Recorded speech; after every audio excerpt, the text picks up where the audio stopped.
毎週お届けしています週刊八丁縄手。今週はいよいよ跨線橋の塗装と組み立てをご紹介します。長かった跨線橋工作もここで一段落です。皆様こんにちは。ジオラマ制作担当のアトリエモリジです。今回は跨線橋の塗装と組み立てをご案内してまいります。今回も最後までお楽しみいただけましたら幸いです。外壁を塗装します。艶消しのホワイトを調色してアイボリーにしました。壁面全体に塗っていきます。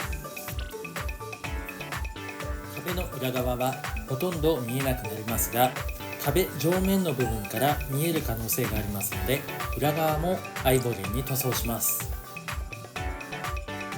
ミスターカラーのターコイズグリーンソビエトと同じくミスターカラーの艶消しホワイト、この2色を調色しました。このような色にちょっと日陰で分かりづらいんですけど、こういう感じの塗料を塗装していきます。調色した塗料を全体に吹き付けます。特に跨線橋の部材に関しましては、上、下、横、全方向極力塗り戻しがないように塗装しました。跨線橋の床下に来る筋交いのようなクロスした部材も、どの方向から見ても塗り戻しがないように気をつけて塗装しました。屋根材を塗装しました。屋根材の塗料はお城に使う塗料を調色して使用しました。いつもはメタルプライマーを拭いてから塗装しているのですが、少し厚ぼったくなる嫌いがありましたので、今回は試験的に直接塗装しています。屋根材は裏側も塗装しています。塗料は表面と同じ色を使いました。ほとんど見えないとは思いますが、念のために塗装しています。塗装が終わりましたので、全体的に艶消しのスプレーを吹きかけていきました。部材が乾燥しましたので、墨入れ塗料を用意します。この墨入れ塗料を使って汚し塗装をします。いつも墨入れ塗料を使って汚し塗装をしているので、すでに薄まってはいますが、適量を塗料皿に出しました。そしてエナメルの薄め液でさらにこれを薄めていきます。うなぎのタレのように継ぎ足し使っているような感じになります。薄め液を入れ終わりましたので、しっかりと筆で攪拌させました。よ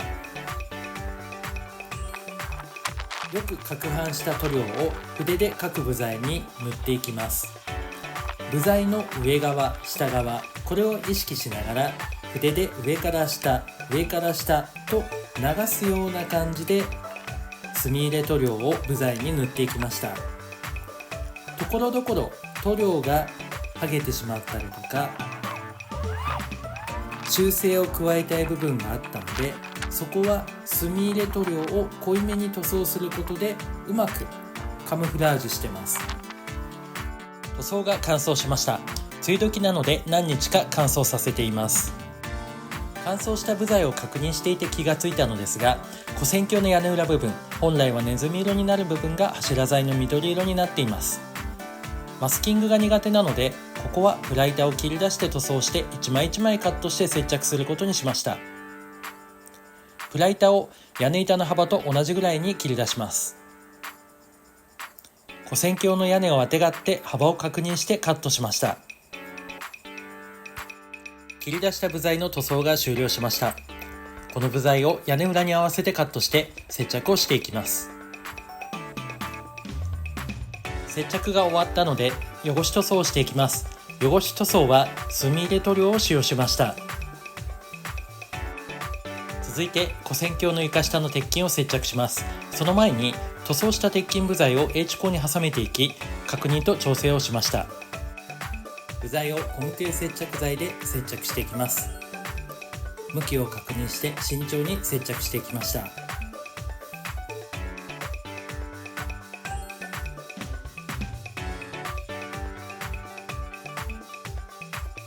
階段の下の部材を取り付けます。心配していたこの部材、案の定バランスがおかしいです。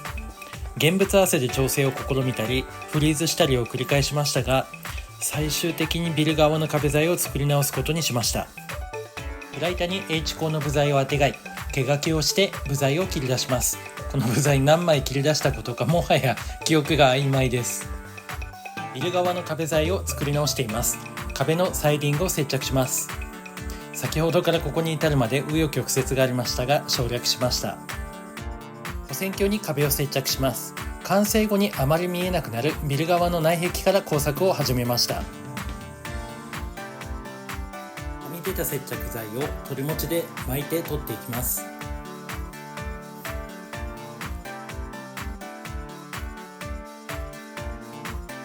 踊り場の壁面を接着しました。接着した後はマスキングテープで仮止めして固定をしました。補線橋の接着が終了しました。結論から申し上げますと失敗しました。上り線の階段の JR 線のホームのところの壁が逆さハの字型になっていて欠陥住宅みたいになってしまいました。修正のために屋根の梁を外しました。その段階で柱が折れたりしましたのでここも含めて修正していきます。天井の照明はチップ LED を使用する予定でしたが修正作業を進めるにあたりダイソーで購入したテープ LED を使用してみることにしました。 LED の個数が少ないのですがかえって雰囲気が出るかもしれないと考えています。なんとか壁の傾きの修正を終えました。修正した柱材の部分だけ再塗装しますのでマスキングをしました。不幸中の幸いといいますか踊り場部分の柱材も修正と再塗装が必要でしたので一緒に塗装します。内壁や階段に塗料がつかないようにティッシュペーパーを詰めました。補修を終えました。ある程度ごまかせたのではないかと思います。あとは南武線のホームの工作の時にさらにいろいろごまかそうと考えています。あらかじめ遮光塗装した後に懐中電灯を使って踊り場の光漏れを確認しました。見えますでしょうか。ここ漏れてます。他にないか確認しまして、ここも漏れてますね。このように光漏れの確認をしました。黒のジェスを用意して光漏れの部分の遮光を行いました。照明の工作を行います。ダイソーで購入したこのテープ LED を使用します。箱を開けるとこのようにUSB ケーブルに接続されたテープ LED が入っています。この素材はハサミで切ることができます。補線橋のサイズに合わせてカットしました。テープには何箇所かごとにプラスとマイナスの表記があります。曲線も記されているので工作がはかどりそうです。これを踏まえてハンダ付けをしました。ハンダ付けを終えました。私に電飾を勧めてくださったのが四国な鉄道模型見沼鉄道製作機で随時ライブ配信でご自宅レイアウトの走行を紹介されていらっしゃる見沼鉄道さんです。リンクを概要に貼りましたのでぜひライブ放送に訪問されてみてください。10年以上前からお勧めいただいていたのですが私の技術力の問題で去年くらいから本格的に始めるようになりました。やってみたらかっこよかったです。配線を済ませて LED を点灯させながら設置位置を決めました。 LED 表面にはカバーのような透明な楕円形の素材が貼られていますので梁に当たる部分を除去しました。基板を傷つけないように注意しました。念のために通電チェックをします。この位置に LED を接着予定です。下から照明を通しまして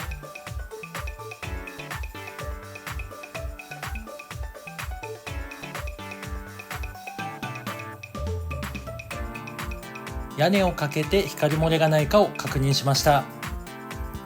表面のカバーが干渉してうまく収まらないことが分かりましたので LED 部分以外のカバーを除去しました。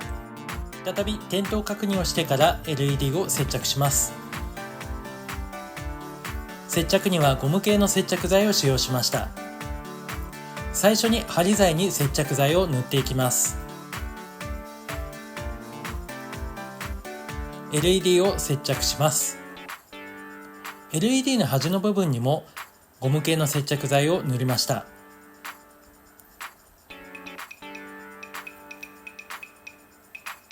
改めて接着をします。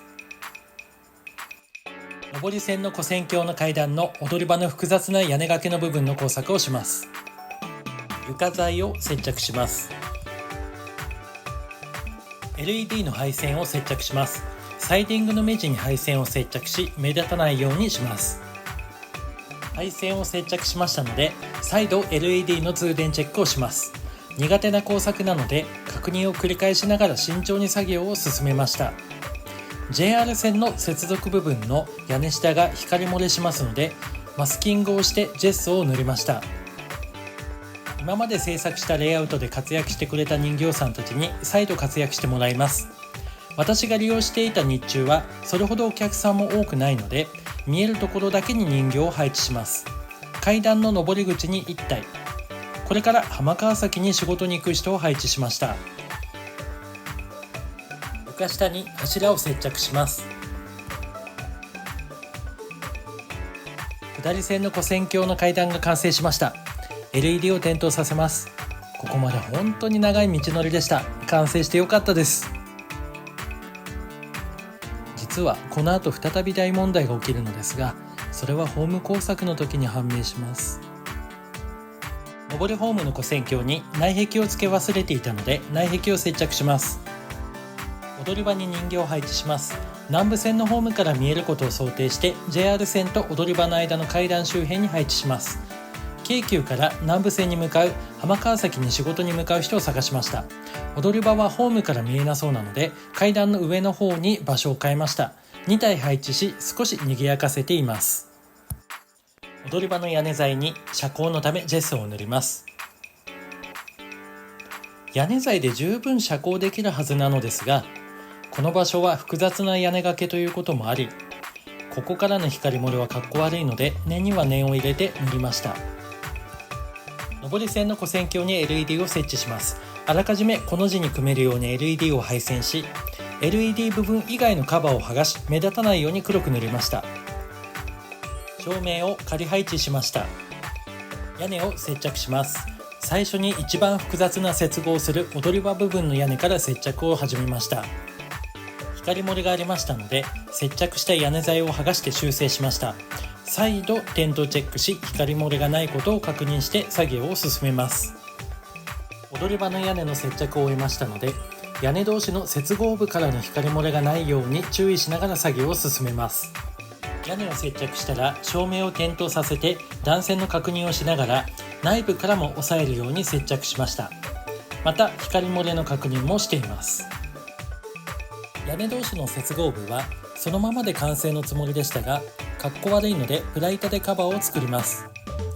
程よい幅にプラ板を切り出しまして、部材を屋根の幅にカットします。現物合わせで少しずつカットしました。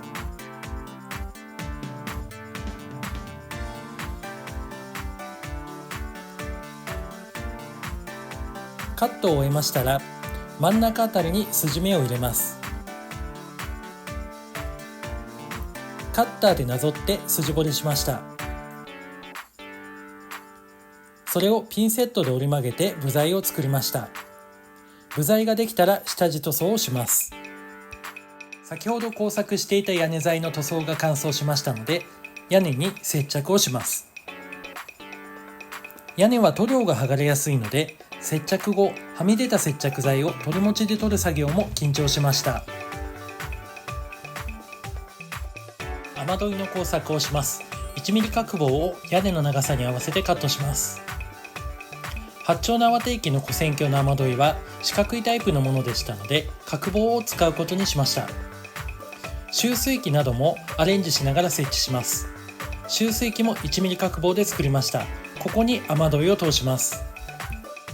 プラストラクト製の 0.8 ミリ丸棒を用意します。これを縦どいにします。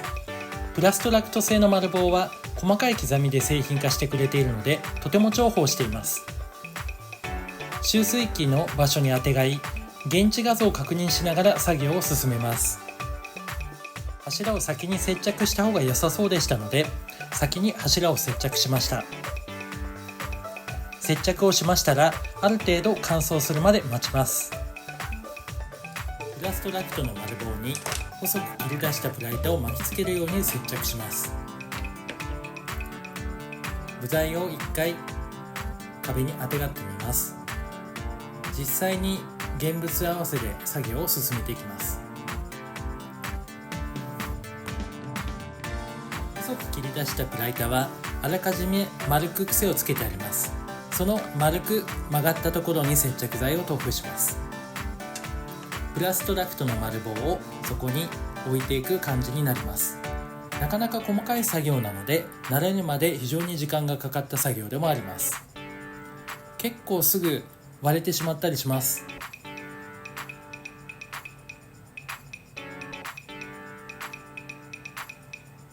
また折れてしまったのでやり直します。雨どいを接着します。現地の雨どいはネズミ色でしたので、サーフェーサーで塗装の後、墨入れ塗料で汚して仕上げています。塗料瓶で階段を支えながら縦どいをあてがいます。金具パーツはわざと長く作ってありますので、現物合わせでカットしていきます。どれぐらいの長さでカットするかを慎重に確認します。カットには結構思い切りが必要です。思い切ってカットします。カッティングマットの目地を使って極力同じ長さにカットできるように調整しました。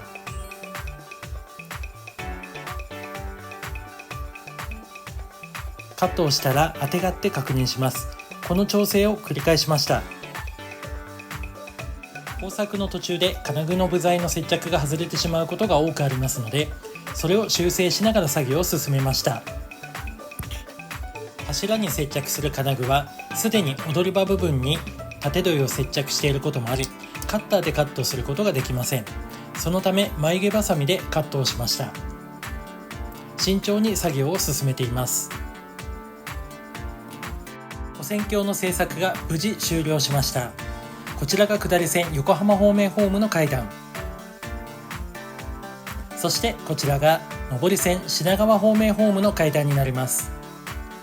跨線橋が完成しましたので、次回からは京急線のホーム工作を手掛けていきたいと思います。今回もここまでご覧いただき誠にありがとうございます。